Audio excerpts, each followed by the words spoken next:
Terjebak satu malam yang indah. Bab 124. Iya, Ola. Nanti kalau Ki sudah pulang, kita video call ya. Ki pasti suka banget lihat adik bayinya. Ngomong-ngomong, bagaimana keadaan nenek Nenti? Balas Ernia. Mama belum kesini lagi, Mbak. Kemarin sampai tadi malam ikut jagain. Alhamdulillah, mungkin masih ngantuk, ya. Jadi belum datang lagi, sahut Ernia. Iya, Mbak. Prediksinya, bayi Mbak Ernia laki atau perempuan, nih. Perbincangan keduanya teralihkan.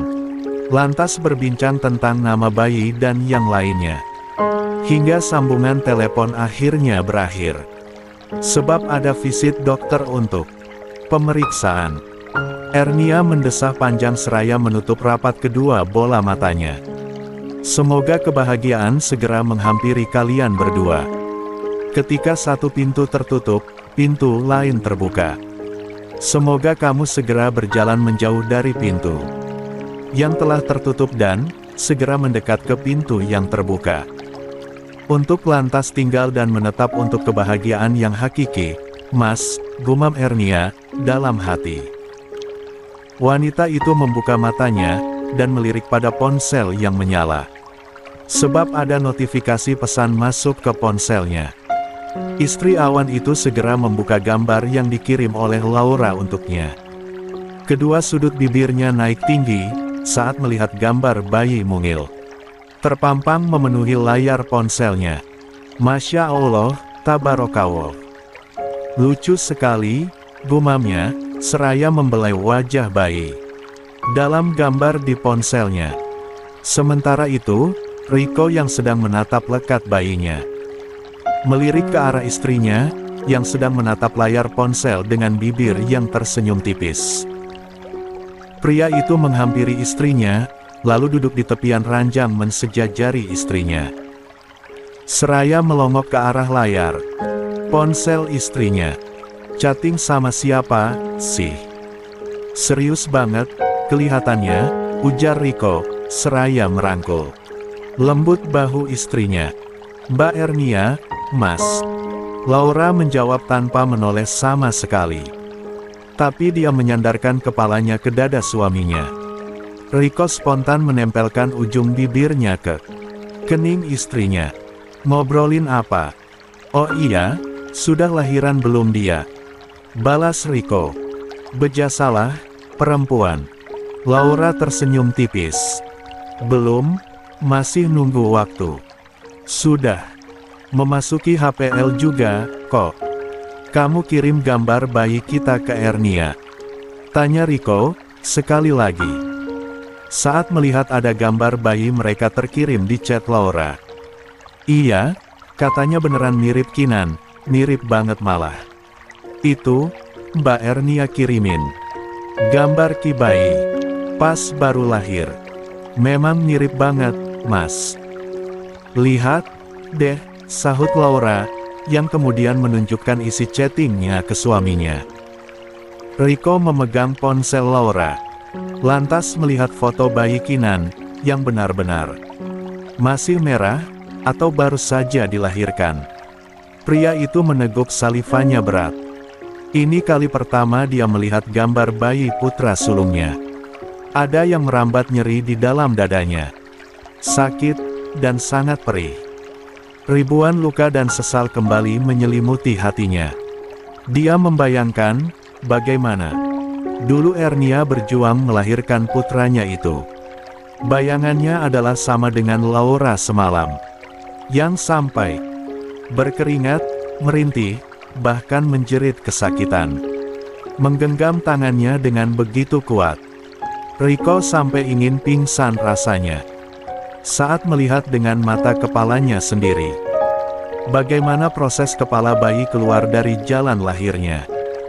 Rasanya tulang belulang dalam tubuhnya lolos satu persatu dari persendiannya. Dan saat bayi itu menangis histeris.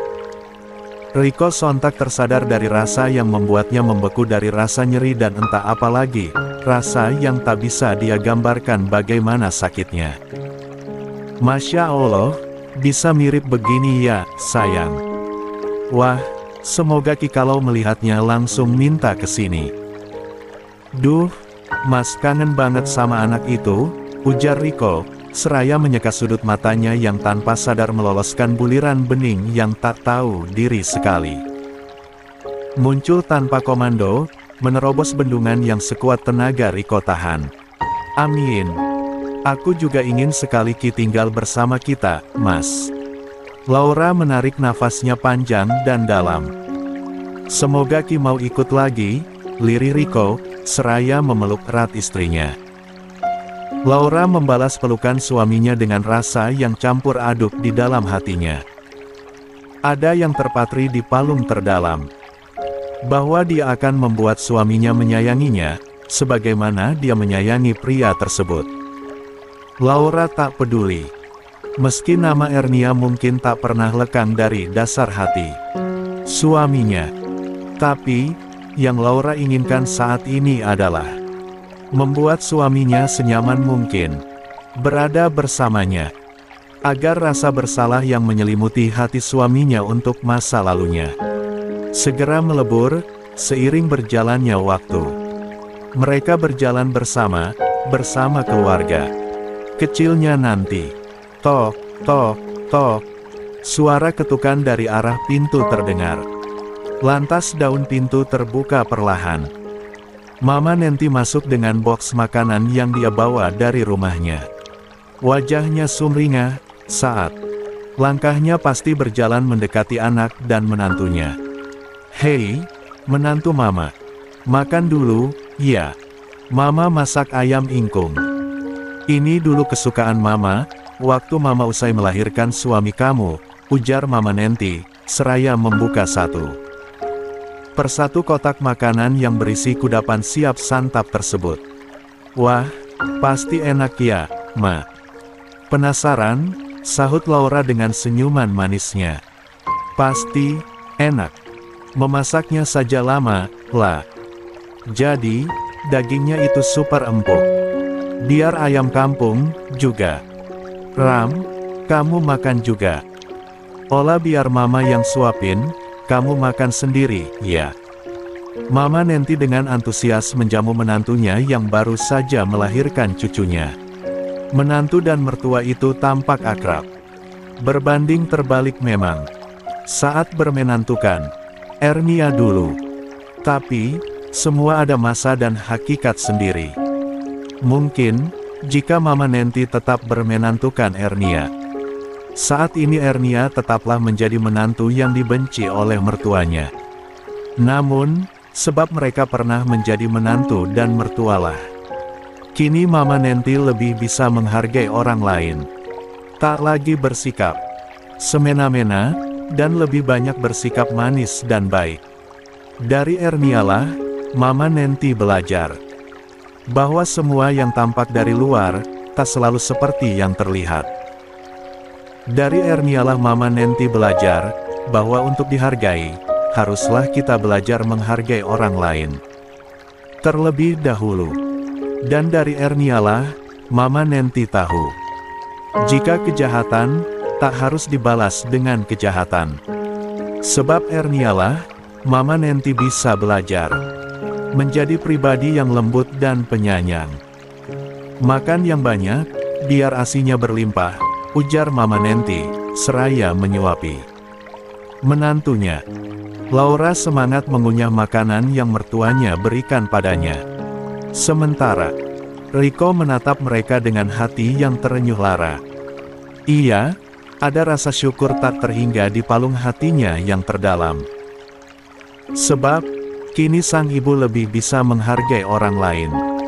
Tapi, jauh di lubuk hati yang terdalam, ada luka yang menganga, yang membuatnya selalu sedih dan kecewa.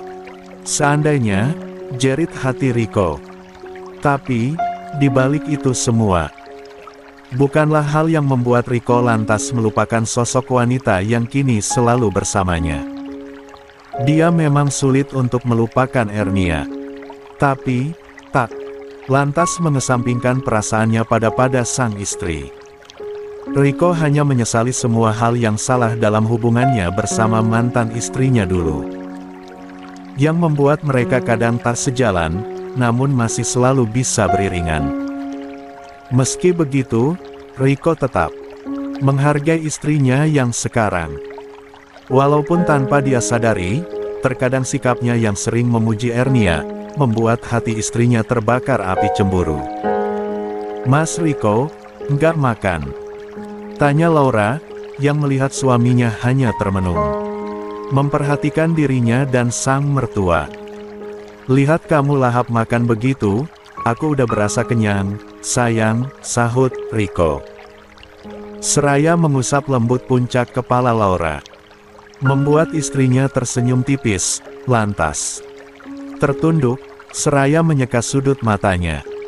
Iya, Laura baru saja melahirkan. Perasaannya sungguh masih sangat sensitif. Apapun itu, hal sekecil apapun juga akan terasa sekali di hatinya.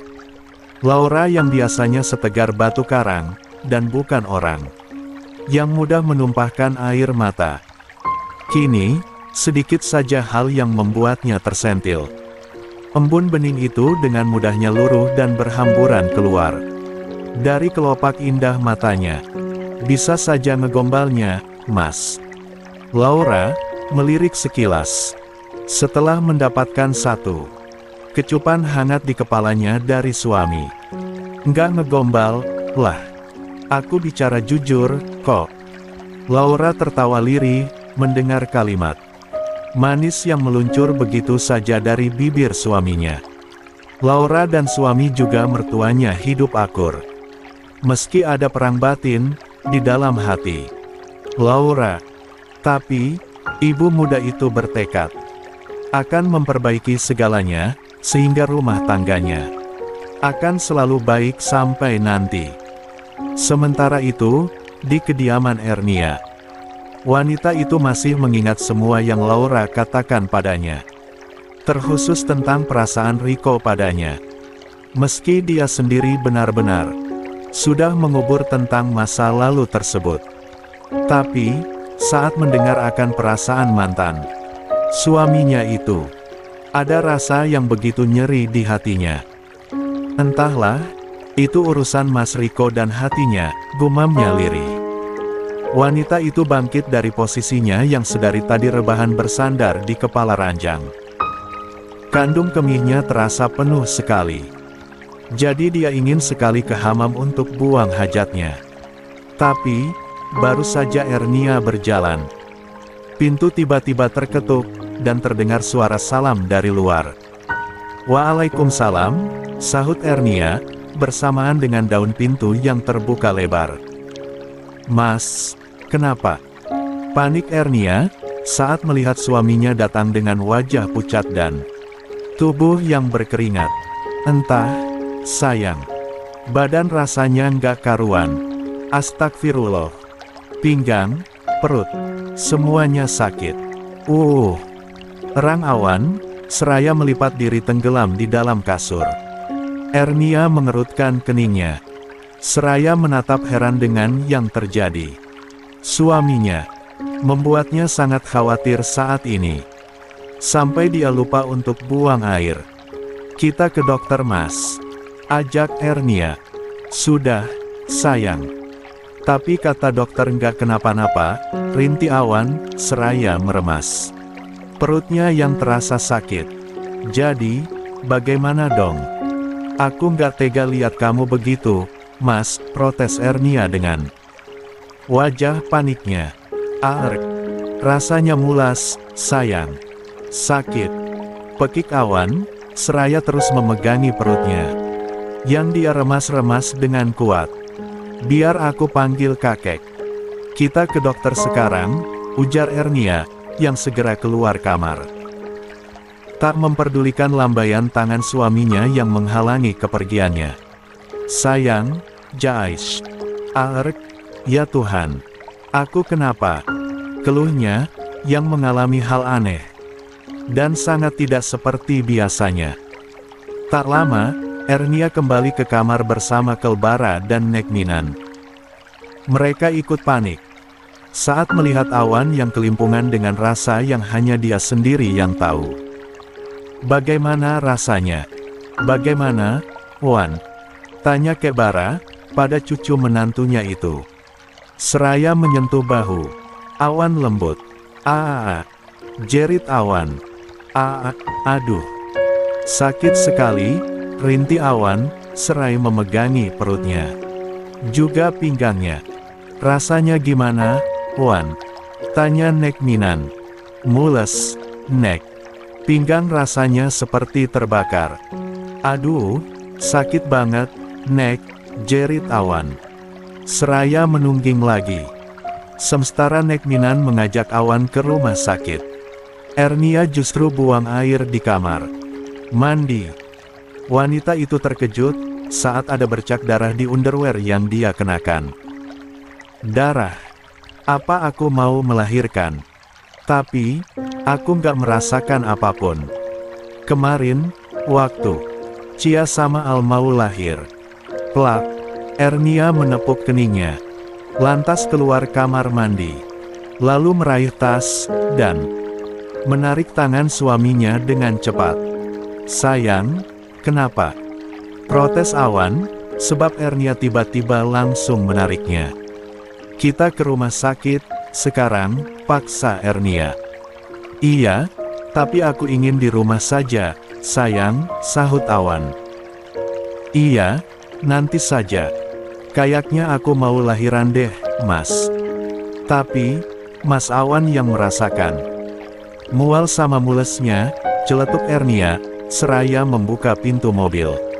Hah, kok bisa? Pekik Awan.